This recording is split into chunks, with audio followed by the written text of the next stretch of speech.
Hello and welcome to another update video about WTI. Only a quick update, not too much happened since the last video. I'm still tracking here an active uptrend.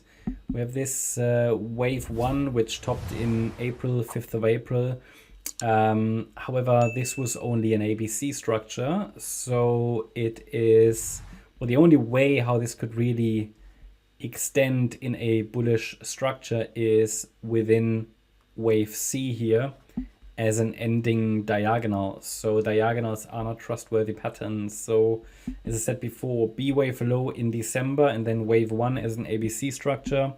The wave 2 landed in the support zone, turned around where it needed to. Really, we can't really ask for more. And then we might now be on our way in a third wave to target $100 plus.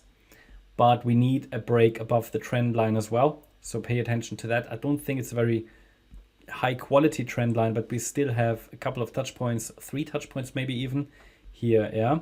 So there could be some resistance as we climb higher. Currently looking at the microstructure, as I said, we're likely in the third wave, but because we're dealing with an ending diagonal, also the third wave is expected to be an A, B, C structure. And I mean, I'm tracking the A wave itself as an ABC. Again, that's where it's getting difficult. Typically, the A waves in corrections, they are either 3-wave movements or 5-wave movements. Most frequently, what I observe, they are most frequently 3-wave movements. So therefore, this is my, my way to go. And if we already have an AB, then this is now the C wave within wave A. And the C wave itself should be a 5-wave pattern. We're already on the 1-hour chart. I think the best way to count this is that we say, okay, wave 1 of C topped here on the 21st of June at around $81.80. Wave 2 correction in a flat structure, probably a WXY actually, bottomed at $80.16 here at the 38.2 retracement.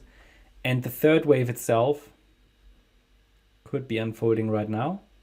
Wave 3 of C. Again, what's that? Also looks more like a 3-wave move, but yeah, it does. It does. So maybe also here, and this is where it's getting really messy, this C wave could also be an ending diagonal. So the best way really to count this, even though I don't like this sort of ABCs within ABCs, idea is that this is now a B wave pullback.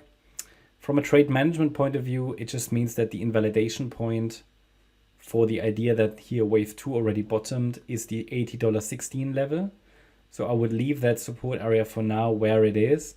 Wouldn't be surprised if that low is taken out. But then pay attention to the trend line as well. I mean, is it the most reliable trend line? No, but as I said in the last video, we could come down to test it.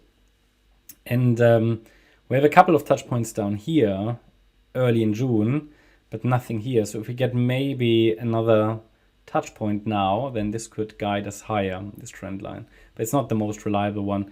Pay attention to $80 and $79.64 as next support levels. Ideally, actually, this B wave bottoms before breaking below the wave 2 low, but because it's all corrective structures, there's a strong tendency to morph. I think the support level we should use is this box between $80 and $78.46, and then pay attention to the trend line, and especially the $80 level where we had a couple of support points before. We can also do is just take a look at the VRVP volume profile. Visible range gives us an idea where there are clusters and where the point of control is. Let me just adjust that slightly.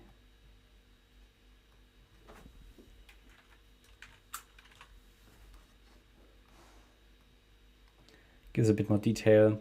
Point of control is where we are now. That's why it's so, it's getting some temporary support. Then we have a bit of a cluster here around $80.50. Below that, there is nothing.